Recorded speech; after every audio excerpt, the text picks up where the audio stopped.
Hello, welcome back to Silver Thread Sewing. I'm Diane.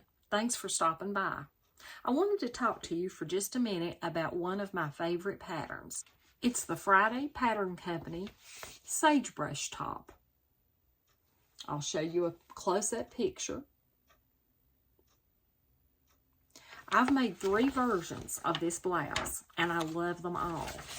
The description they give is the Sagebrush top is an elegant and easy to sew blouse that is a joy to make and wear.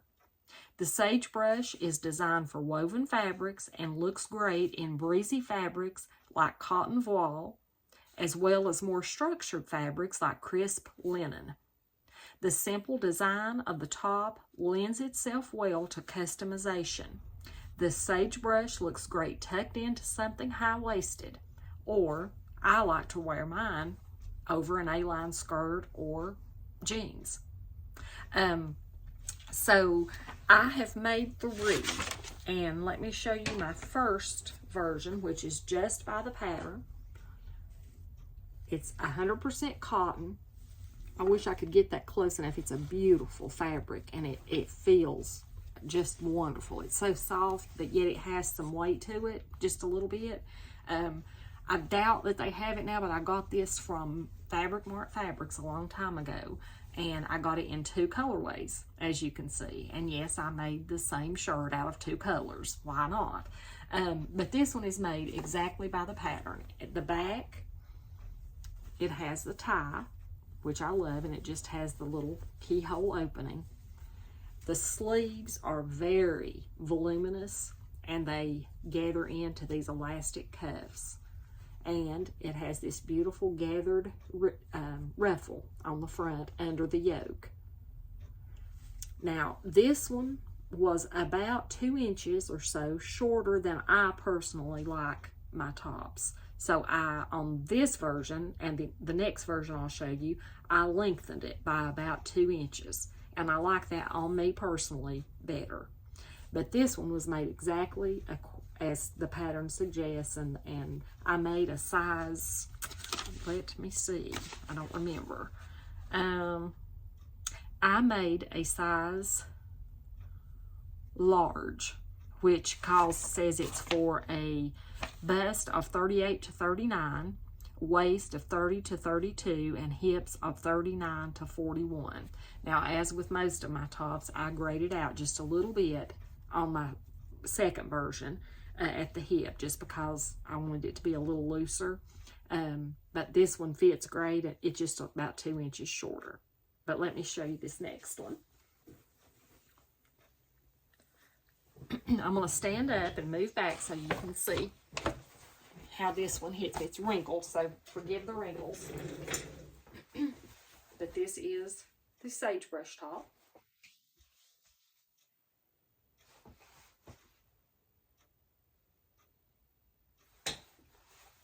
And as you can see, the sleeves have this little cuff detail and the ruffle.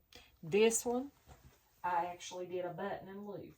I used a little piece of elastic and just put a little button on it. I don't know if you can see that or not.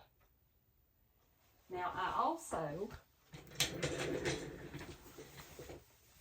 also made a 3rd version of the same top. This is in a cotton lawn, and I just absolutely loved this fabric. It probably needs to be ironed. It just came out of the wash. They're on rotation in my wardrobe all the time. This one, the sleeves are just like they are on this version, which are lengthened. These are lengthened by about 2 inches. The first one was by the pattern. And I also had this little antique button.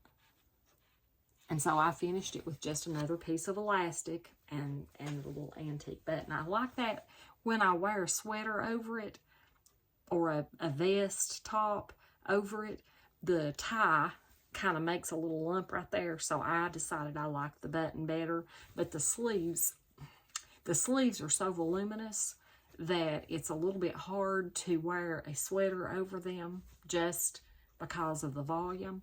Now, on this version and this version, I took out about 1 inch of the ease and the gathering in this sleeve.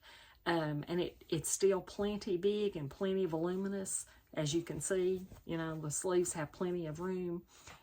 It's just not quite as voluminous as the first one that I made, this blue one. It's just a little bit puffy, a little more puffy than the other two versions. But I do love this pattern. It is very easy to sew, and the fabrics that it calls for are my favorite. I love cotton.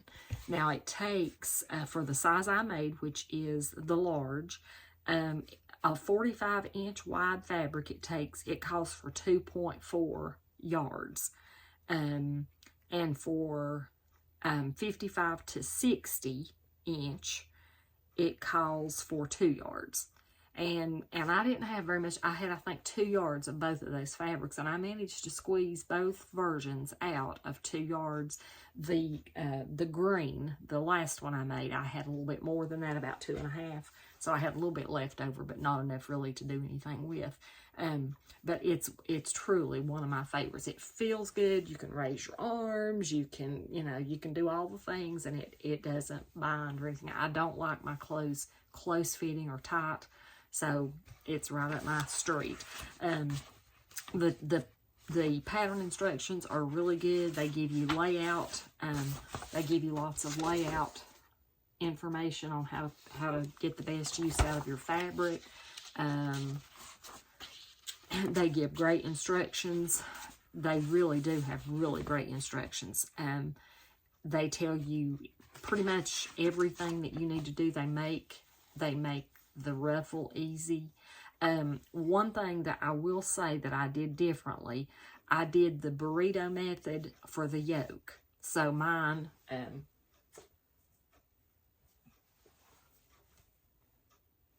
my insides, let me turn this out.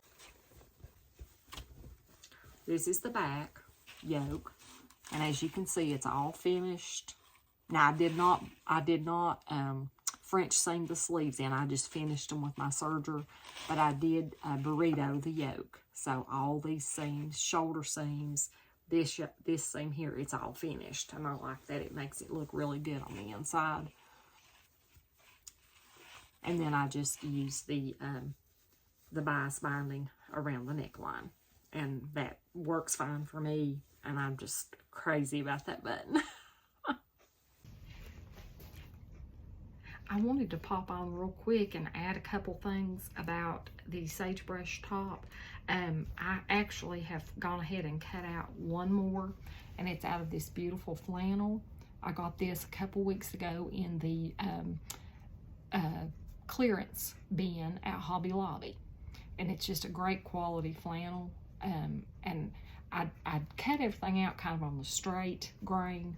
I'm not great working with bias, but I did cut the ruffle on bias as it says to in the pattern.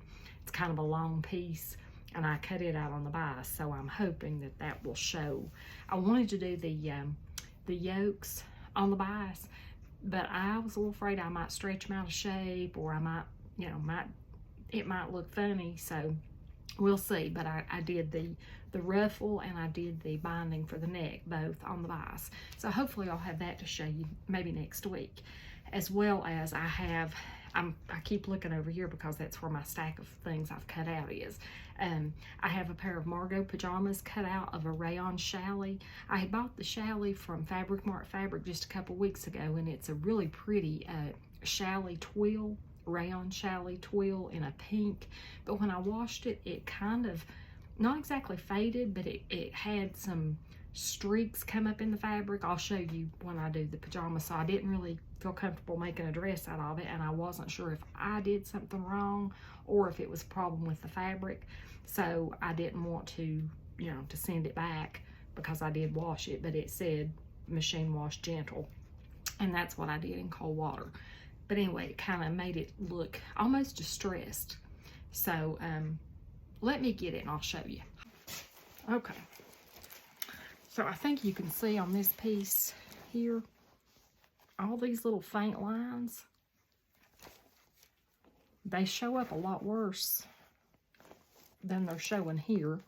But it almost looks like distressed fabric. I don't know. I wish I could get that to show you. I think you can about see it right down through here, but it's all over. I had 3 yards of this fabric, and it was, when I washed it, it was all over the whole 3 yards after it was washed. I actually washed it again, thinking that maybe there was a residue in my machine or something. But it's like that all over. So anyway, it's beautiful fabric, even though. So I decided to cut out pajamas, and I cut out the Margot pajamas from Tilly and the Buttons Love at First Stitch book. That's hard to say. So I cut those out. I've got a couple Remy Raglins cut out of Rayon Chalet. This for a pajama top, and then another one for a wearing out top. I've also got some more iris tees, which is what I'm wearing now. And I have a new look pattern that I'm going to cut out for a little dress. It has a border print fabric. So hopefully next week I'll have some new things made and I can show you. But I hope you're all doing well and have a safe and happy weekend. Thanks for joining me for Friday Sews. Bye.